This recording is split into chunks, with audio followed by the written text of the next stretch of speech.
Marge Ptaszek was searching for the purpose of her life and the truth that would tie everything together to make sense of what was taught and what was happening on our planet, the fire that was creating all the smoke. Through many experiences, she was finally led to the knowledge book that provided all the answers. She is now talking about this gift to humanity on Knowledge Book Radio, so all can be united in peace, love, and harmony. Please call 1-973-787-7035 or email mmjp99@gmail.com with questions. If you send your postal address to mmjp99@gmail.com, you will receive 3 chapters of the Knowledge Book as a gift. Now, here is your host, Marge Ptaszek. Hello, everyone. I'm Marge Ptaszek, and you're listening to the Knowledge Book Radio with Marge Ptaszek on Transformation Talk Radio. For the next 50 minutes or so, we will continue our series of Omega Talks. Now, these are conferences that are given once a month on the 4th Tuesday, either at 4 p.m. Pacific time or 7 p.m. East Coast time. And this is done on a monthly basis. These conferences, or what we call the Omega Talks, are part of the unification program of the Call to Friendship Association that's talked about in the Knowledge Book. And what's happening while we're giving this talk, or while we are giving these talks, we are connecting the world knowledge to the Omega dimension, which is also known as the Union of Central Suns, and also known as the 19th dimension. Now, the 19th dimension has been inaccessible to humanity up until this time. However, now it has become accessible. It has become open to the world human through the Knowledge Book. So this dimension may cause people to be shocked, people to be somehow affected negatively, because people are not habituated to the energies coming from that dimension yet. However, the Knowledge Book, as you're reading and working with it, it enables you to be protected, and you receive only the energies that you can receive in a safe and efficient and wonderful way. So each month we have a different world topic. This month, our topic is building awareness through peace poles. Just wanted to mention the Knowledge Book website is www.usa.theknowledgebook.net. This is the United States website. The Turkish website, or the main center, is www.dkb-mevlana.org.tr. My phone number is 973-787-7035. Email address is mmjp99@gmail.com. That's Mary John Peter 99@gmail.com. And the Call to Friendship Association is Call to Friendship, www.call-to-friendship.org. And let's start. So the Peace Pole Project is actually a global movement. Currently, it's a global movement, and it spreads, the purpose of which is to spread the universal message, may peace prevail on Earth. And you could see examples of some peace poles that have been planted in different parts of the planet. So initially it started as a small program in Japan. However, currently it is in most of the countries of the planet. So the peace pole tradition began about 70 years ago. And since that time, more than 200,000 have been made by people in various countries and planted everywhere from the North Pole to the Gaza Strip. Usually they are planted in ceremonies at which they have been dedicated by everyone from President Jimmy Carter to Mother Teresa. So lots of Lots of known personalities, lots of known political leaders, and lots of people from different walks of life have been present and become a part of the dedication ceremonies of the peace pole. Now, the peace poles are not planted as responses to any specific conflicts, but basically they are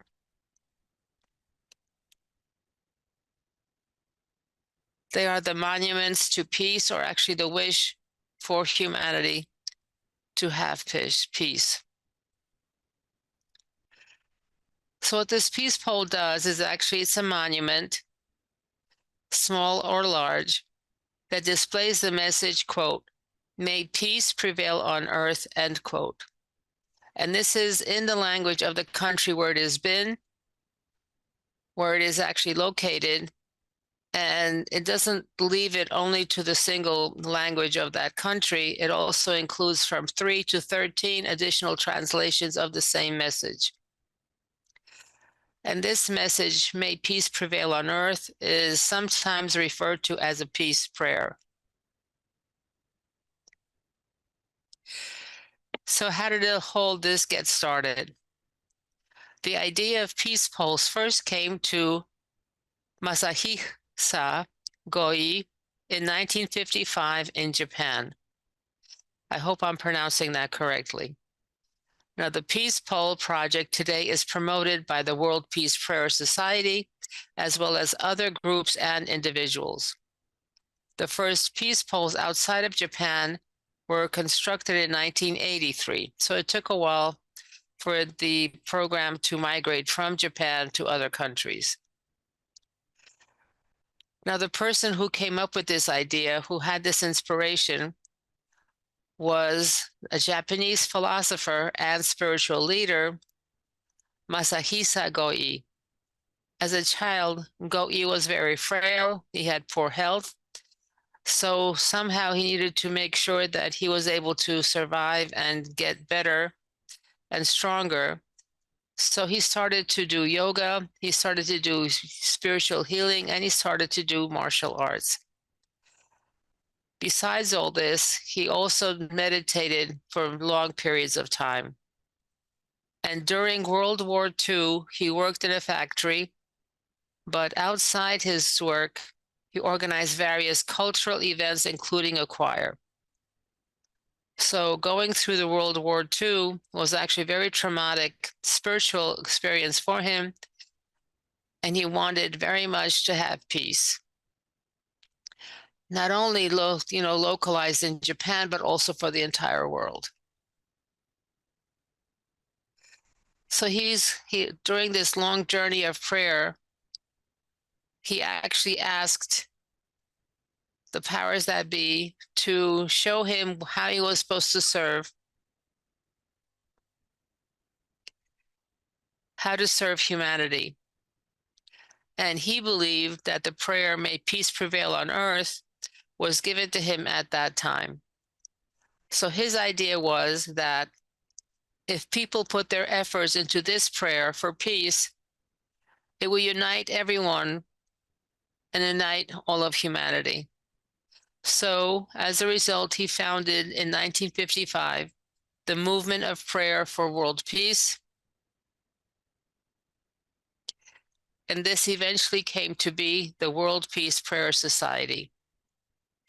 Now, this was a group that was non-dominational. It transcended all religious, social, ethnic, and political barriers through the promotion of this prayer. So peace poles were designed to be inscribed with the prayer in various languages. Then the poles would be set into the ground as constant reminders and witnesses to the hope for peace. So if you look at this peace pole, that is a constant reminder of our own wishes and our own prayers and our own desires to have peace on earth.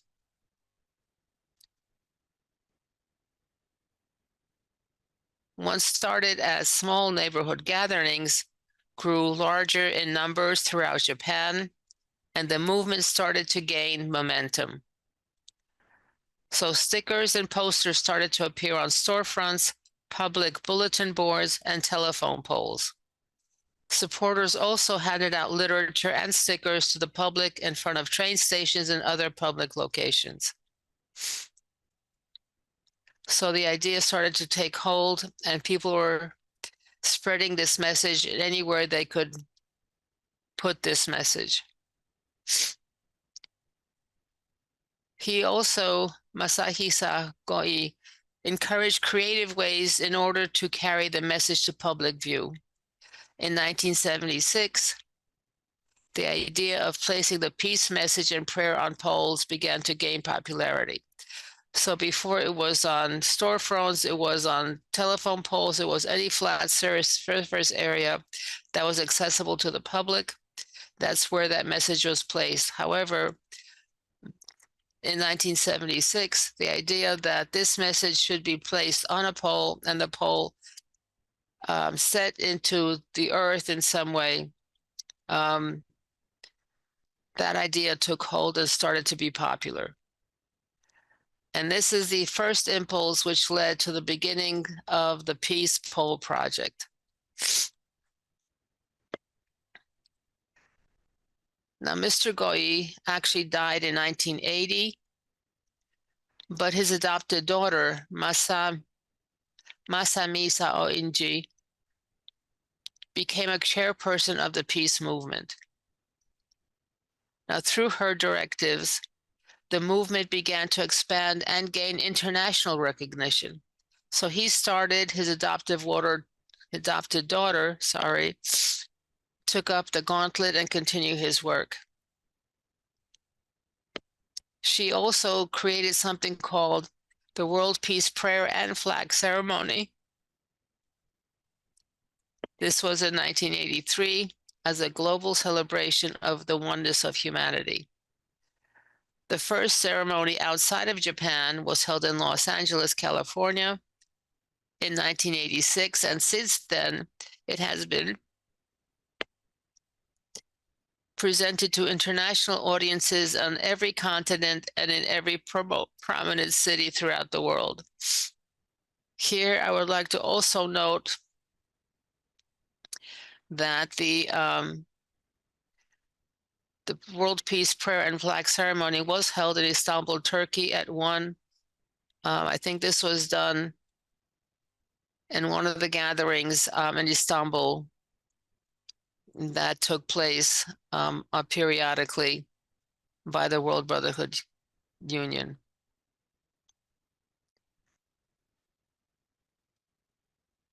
The first peace poles outside of Japan began to appear in towns and cities around the world.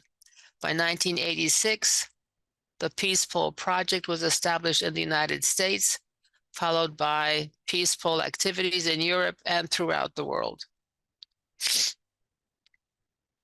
Now, because the members put the efforts out there and supporters are also found worldwide, the message and prayer, "May peace prevail on earth," continue to gain international recognition and prominence. In 1988, the World Peace Prayer Society was incorporated. It is now a nonprofit, non-sectarian organization, and it has its world headquarters in New York City, United States. So almost 70 years have passed since the introduction of the message and prayer, "May peace prevail on earth." The vision of the founder, Masahisa Goi, has been embraced by people the world over. Over 200,000 peace poles have been dedicated by friends and supporters in every country in the world. The World Peace Prayer and Flag ceremonies have been presented on every continent and in every major city throughout the world. As I repeat, I was present at the ceremony held in Turkey, and it is a beautiful ceremony.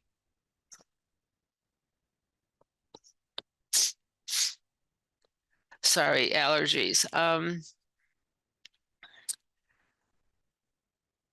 it's still spreading. And the movement is spreading the message of peace and prayer. May peace prevail on earth. It is continuously unfolding in the spirit of love, peace, and global oneness. So we can see by the growing popularity of this movement, of this celebration, of this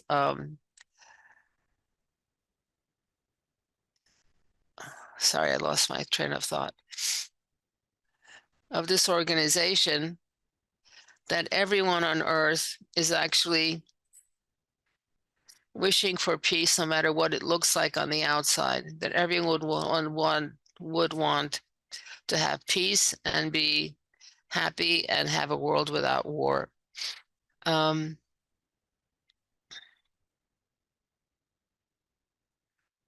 So this is something that resonates with everyone, which means that everyone is in tune with this message and everyone would like this to happen on this planet.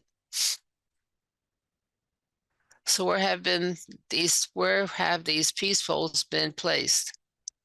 Well, there's one on the North Magnetic Pole. There's one at the Hiroshima Peace Memorial. There's one at the site of the Egyptian pyramids in Giza. And there's also one at Aiki Shrine in Iwama, Japan. They're usually installed in high-profile public gathering places, like community parks or near the entrances of churches or schools.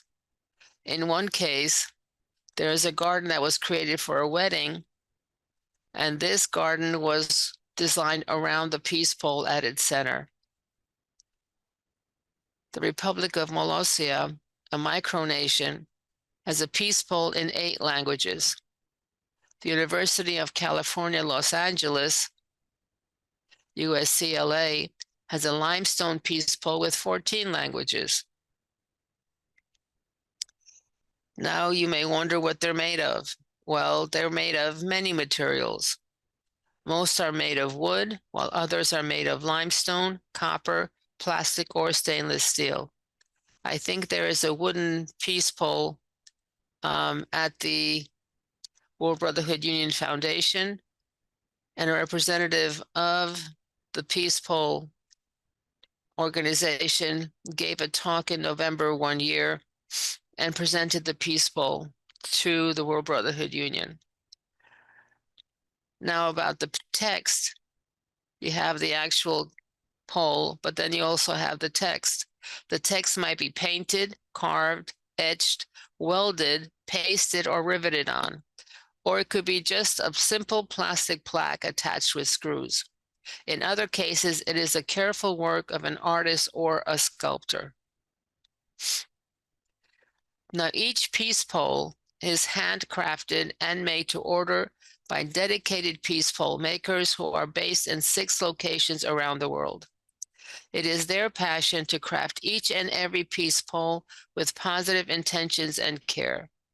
And we know from the knowledge book that intention is very, very important, and your energy level and evolution level is very important when you make any kind of an object, because that object then takes in your energy and then it begins its own evolutionary journey. Now we'll have a few examples of the artists who make the peace poles. Peter Klapinski of Peace Poles of Australia, Newcombe, Australia, says, I quote, "I see peace poles as silent sentinels of wisdom that use simple, divinely inspired words to trigger the positive possibility of lasting peace on earth. For all who silently read the invocation, whatever their cultural heritage, are praying a silent prayer." End quote. So it's basically, whether you want to or not, the very fact that you're reading it, even if you're passing by and are curious as to what this thing is, and you read the inscription, you're automatically doing a prayer, whether you like it or not, and whether you realize it or not, because the words are phrased in such a way that they have the intentions behind them. Now, there's also Charlie Cafiero, and he is, and this the Peaceful Project headquarters, World Peace Sanctuary in Wasake, New York, in the United States. Quote, may peace prevail on earth. 5 profound words that can guide humanity towards a future that can ensure all the wisdom and everything that is truly good, not only for the 6 billion human inhabitants of our planet, well, now probably about 7 billion, if not more, but for every living entity to follow in our footsteps, end quote.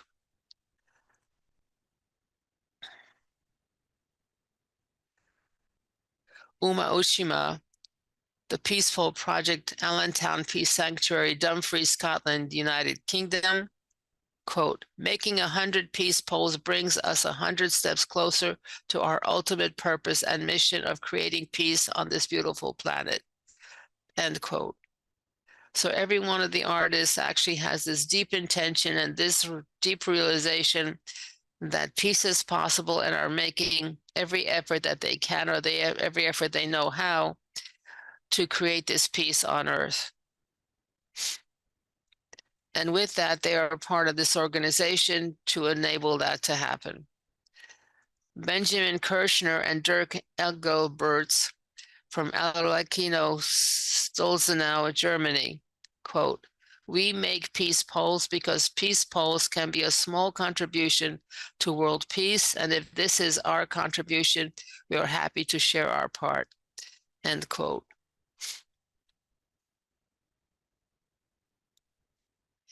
Emi Tatara, Assistant Koji Tanaka, Fujihewa Kogei, Shizuoka, Japan, quote, may peace prevail on earth is a message that is at the core of our values. Peace poles serve to carry our message of peace out to the world and helps to accomplish our purpose, which is to instill the spirit of peace, harmony, and compassion, end quote. So every one of these artists in their own way are part of this mission, a part of this work that they are doing with the full intention and conscious intention of being a part of something bigger than themselves as part of the world unification that needs to take place.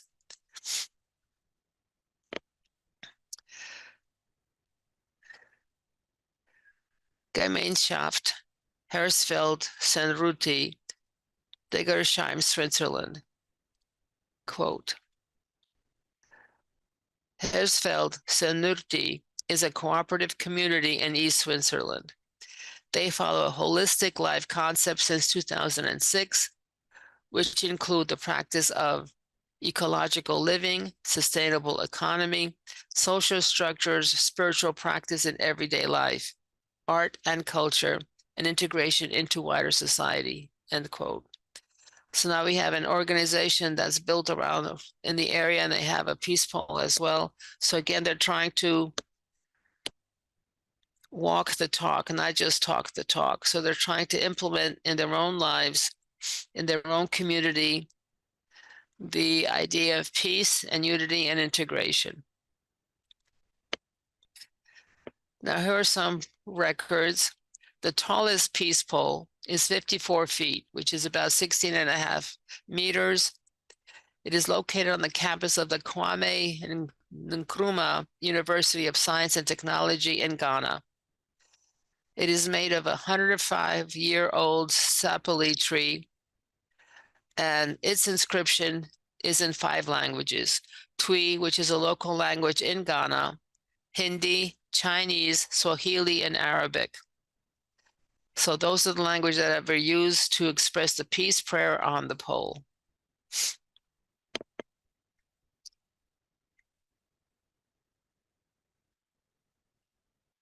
Another of the largest peace poles in the world, however, this time it's measured not in feet or length or height, but it's measured in tons. And this is the granite peace pole in Beach Acres Park near Cincinnati, Ohio. So this is quite a big and quite heavy, and it's peace pole in Cincinnati, Ohio. It's in a beautiful park, as you can see. Now, the Charter of the United Nations declares its primary goal, quote, to save succeeding generations from the scourge of war, end quote, as well as, quote, to practice tolerance and living together in peace with one another, end quote. The message, quote, may peace prevail on earth, end quote, articulates these aspirations from the heart, while the unique world peace flag ceremony with the flags of all nations united in harmony is a perfect expression of their achievement.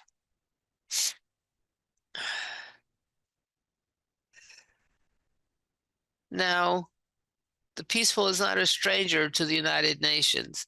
It's actually quite common to see it in the United Nations, not only there, but also across the globe. Now, the peace pole planted on the grounds of the UN office at Nairobi in 1999 remains the site of various commemorative occasions, including the International Day of Peace.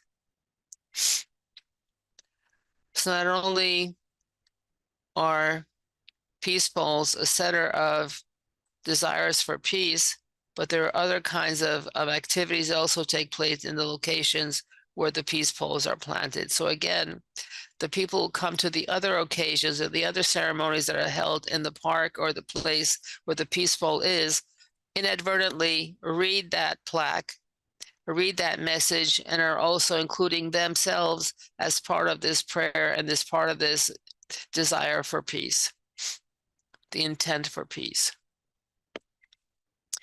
In the year 2000, a desktop peace pole was sent to the mission of every UN member state in celebration of its national holiday. A peace pole that was given by the Go-E Peace Foundation to the President of the United Nations General Assembly in 2002 has remained in the office of the President of the General Assembly through numerous occupants to this day. So the peace pole was given to the President of the UN General Assembly. However, that has been passed on to anyone who became the president from that time forward. A peace pole was presented to the UN Department of Public Information in 2004. It was kept for an unprecedented 18 months in the UN lobby, where visitors wrote messages for peace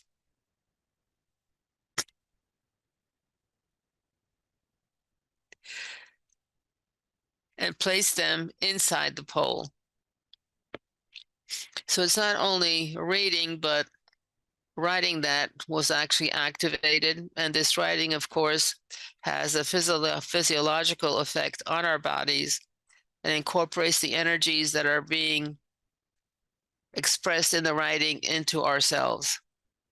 There is also a peace pole outside the New York office of the UN Environmental Program, and a similar one was gifted to the UNESCO of New York. So again, we're seeing different departments in the UN, different places where this peace pole has become integral in their operations and expresses their intent and desire for peace. Now we'll go and look at where some peace poles have been planted. Apparently there is something called a Peace Mountain in Slovakia. Looks like a very beautiful place, nice and serene place, and people go visit. And there's lots of those peace poles.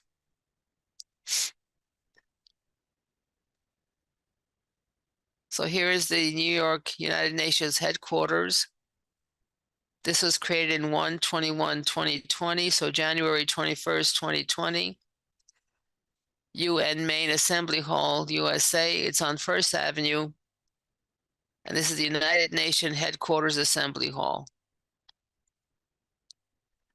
And the person here must be the adopted daughter of the person who, Goi, the person who started the Peaceful Project in Japan. There are also peace poles in Germany and Spain.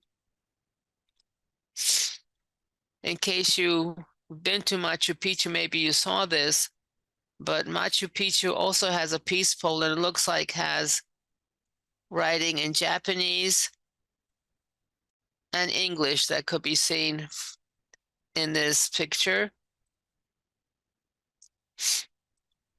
Peace pole in the Philippines.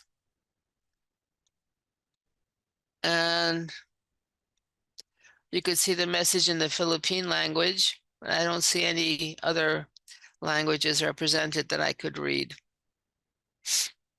There are peace pole in Malaysia, and here there's doing, I guess, looks like choir practice or chorus. In Sierra Leone, Africa, and again, there's a unification of, it looks like children were visiting. And again, oh, so may peace prevail in Sierra Leone. And I don't see clearly enough to read what the other inscriptions, what language the other inscriptions are in. And there's also one, looks like a big one in Mount Fuji, Japan. And this time Mount Fuji must be in the summer since it doesn't have his usual white cap. And Jane Goodall of the chimpanzee fame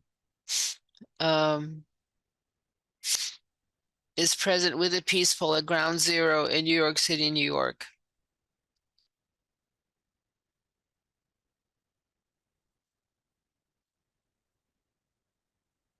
Each year, the United Nations International Day of Peace is observed around the world on September 21st.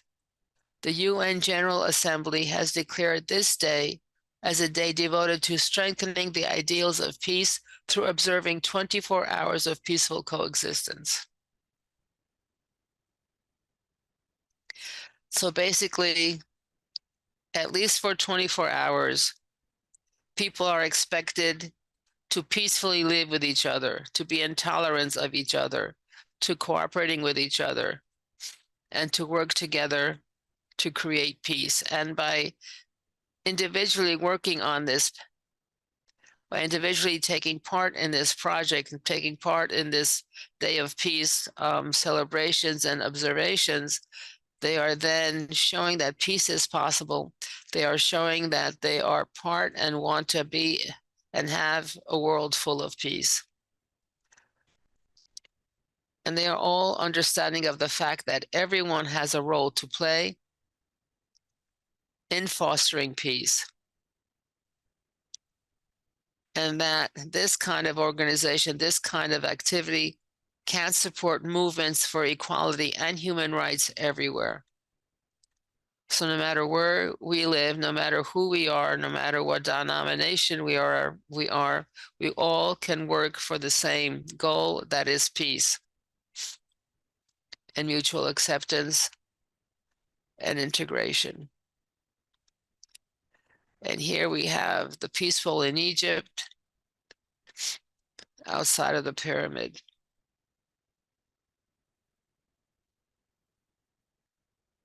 Luxor is located in the ancient city of Thebes, and which served as the capital of Egypt some 3,000 years ago.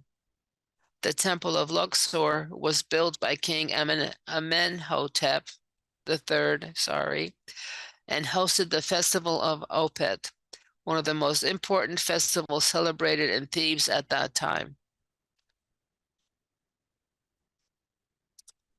So against this ancient and symbolic backdrop, a peace pole was dedicated on April 12, 2010, by the Temple of Luxor in Abu el-Hagag Square in a ceremony co-sponsored by the city of Luxor. The peace pole's dedication was followed by a World Peace Flag ceremony with the participation of 250 students who served as flag bearers from the 4 local schools. So 250 countries will represented because there are 250 people who are 250 students who participated, each carrying a different a flag for each country. Like I said, this ceremony was held at the World Brotherhood Union as well, and it was beautiful to see all the flags. Sorry, all the flags all together. Now, on Wednesday, on May 24th in 2017, the Rotary Club of Jasper dedicated its peace pole. Now, one of the Rotary International's primary areas of focus is the promotion of peace throughout the world. Peace poles are recognized as the most prominent international symbol and monument for peace. They symbolize the oneness of humanity and our common wish for a world of peace and at peace. So we have, on the right-hand side, we have English, then we have Chinese in the center, and I can't see what the third language is. But it looks like this peace pole is six-sided, so there are 6 languages represented, because each language takes one flat surface of the peace pole. Now, this peace pole that we just saw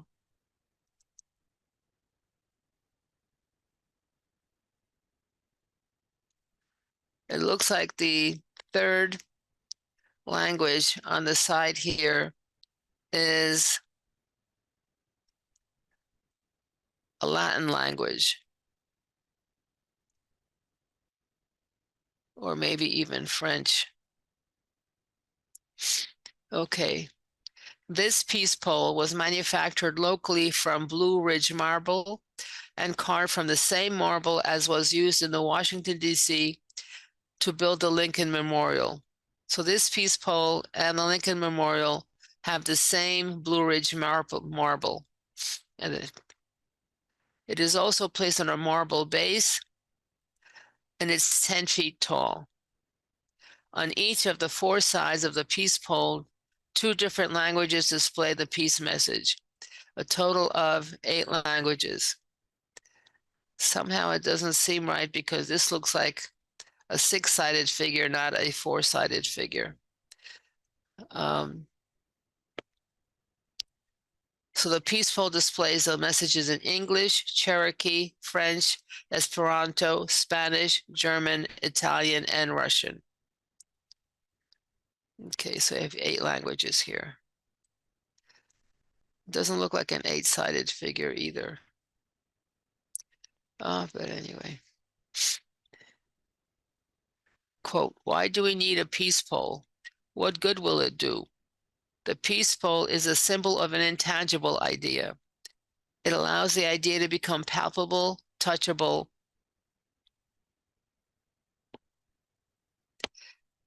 like the flags of nations. Planting a peace pole makes a statement for peace. End quote. Lonnie Bristow, MD. So in effect, it's a symbol. It is something that stands for something else, but it kind of personifies it. It basically brings to the fore, brings us face to face with an idea, with something that we may not have recognized in ourselves, that we may not have recognized as actually having the possibility of existence. World peace was further supported on July 3rd, 2016, near Independence, Virginia, at the open house of the Peace Pentagon and launching of the Virginia Hub to create a new world. So again, there was another ceremony, another peace pole planted, and another large group of people who are intent on creating peace and being part of the ceremony, part of the group, part of humanity that wishes for peace and acts in that direction. So now we have a peace pole that's made in aluminum. It is 6-sided. So this looks like the other one that was made of marble. So it is 6-sided because the other one looks the same. And nearly 11 feet tall, with a total of 12 translations of May Peace Prevail on Earth. Prayers of peace have been collected from people all faiths all over the world. The September 11th Memorial Peace Pole was dedicated in a ceremony in 2002 at the World Peace Sanctuary, headquarters of the World Peace Prayer Society in upstate New York. But 70 years has gone by and 200,000 peace poles were planted, but our world is still far from peaceful. What's going on? What happened? Why? So were we not playing strongly enough? Were our intentions not true? Did we have some kind of ulterior motive?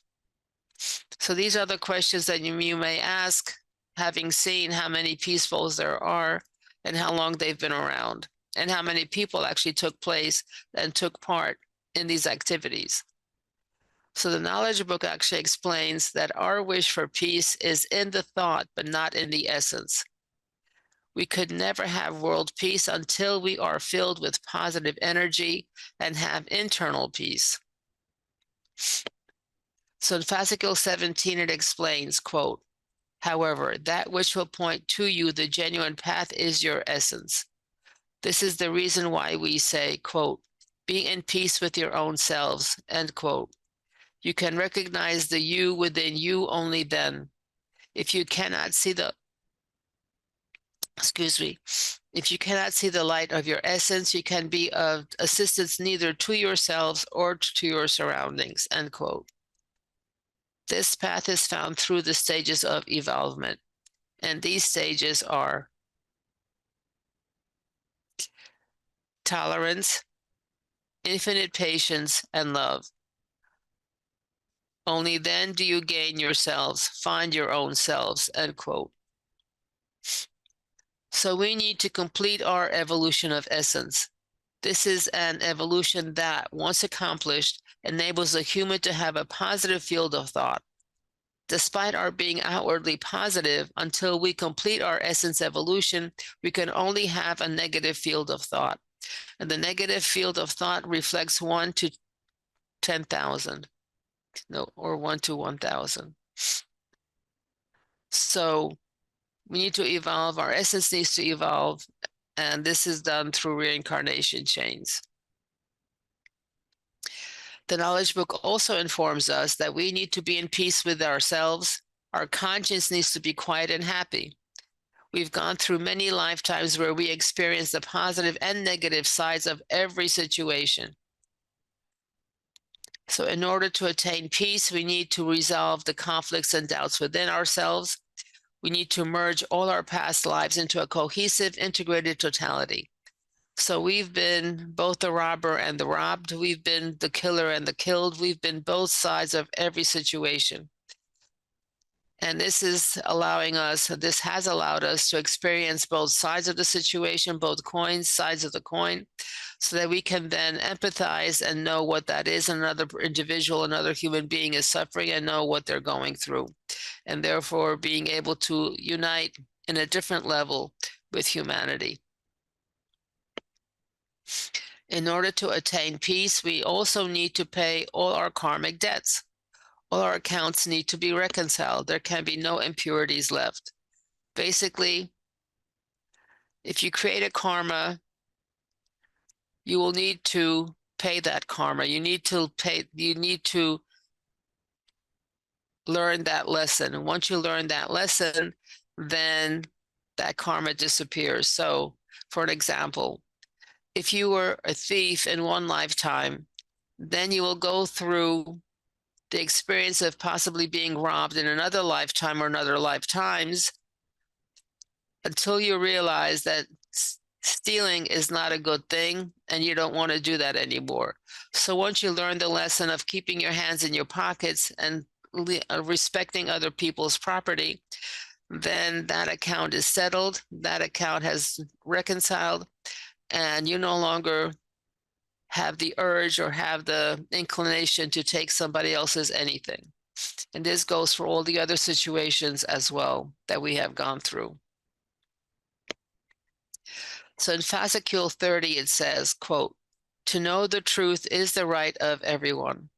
During this final period, you're attaining a peaceful life as possible by grasping the truth. For everyone who attains the truth will be more positive, end quote. In fascicle 12, quote, spiritual serenity and bliss of heart begins when a human finds his or genuine dimension. Afterwards, you will have a serene rise in a comfortable medium.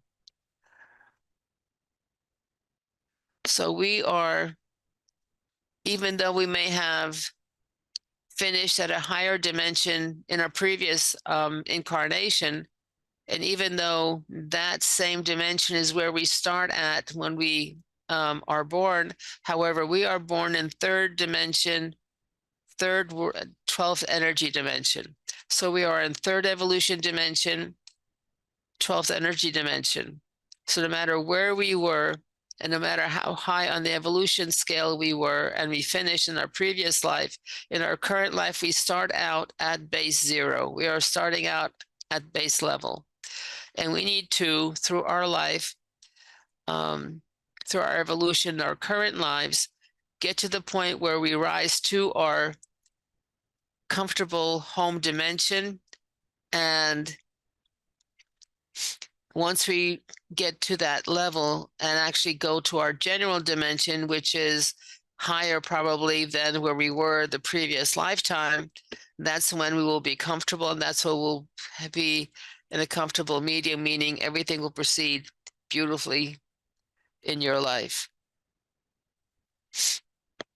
Fascicle 13, quote, "You, the missionaries of peace, chosen as cultured people, here spiritual culture is meant, will be mobilized hand in hand to prevent the danger of annihilation of the entire universe," end quote. So not only are we the missionaries of peace, every living and non-living entity on this planet has a mission. Everyone and everything has a particular mission that they need to accomplish. Everyone is here with a purpose. Everyone is here to do a particular job. And all together, we are supposed to eventually create a world of peace. So nothing is an accident. However, not many of us up until this point have actually remembered what our true mission is and what we are supposed to be doing. So if you have a conscience that's still speaking to you and basically saying, okay, are you really doing what you're supposed to be doing? Are you really here to fulfill and are fulfilling the mission that you've promised to fulfill? If your conscience is not easy on that, if you don't immediately say, yes, I'm doing what I'm supposed to be doing and everything is fine, then look within yourself and see what your essence is telling you. Now, your essence will be telling you the right direction if you're actually listening to your essence, if you're actually listening to your conscience. So step by step, because what happens is sometimes your conscience talks to you, but if you don't listen, then the conscience kind of gives up. I said, okay, I've tried it again, but this person is not listening, is going on their own merry way in the world dimension, doesn't want to get out of the world dimension. So it stops talking and you're on your own. So to summarize, in order to create a world of peace and brotherhood, we need to successfully complete the up-pointing, religious, and down-pointing consciousness triangle evolutions. So in our previous talks, we talked about the up-pointing and the down-pointing triangle evolutions, and the up-pointing triangle, which is the religious triangle. Basically, that is the accomplishment of religious fulfillment, of going from the third to the fourth dimension and going through the fourth dimension. And the down-pointing consciousness, the down-pointing evolution is the evolution of consciousness, of becoming conscious, of being able to go from the third and the fourth dimension to the fifth dimension to the sixth dimension, which is the immortality dimension, and finally arriving at the seventh dimension, which is the plane of perfection, which is the plane of the human being. And that is where we get the permission to unite with our spiritual totality and we become genuine humans. So everything that we're supposed to be doing on this planet is to lead us to becoming a genuine human. And everything is organized in such a way that we can accomplish if we follow the path designed for us, if we follow our own life program, that we will succeed in this and could go on to a world of peace without wars and without bloodshed. Now, this enables humans to gradually transition from the third world and 12th energy dimension to arrive at the 19th evolution and 76th energy dimension. And this progress enables humans to integrate with the spiritual totality and proceed to the lordly dimension.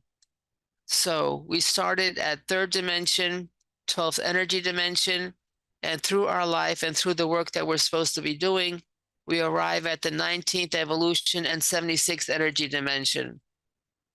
So the Knowledge Books reading program, writing program, councils and totalities of 18 are specifically designed to swiftly, easily, safely, and gradually attain internal and therefore external peace. Thank you. See you next time.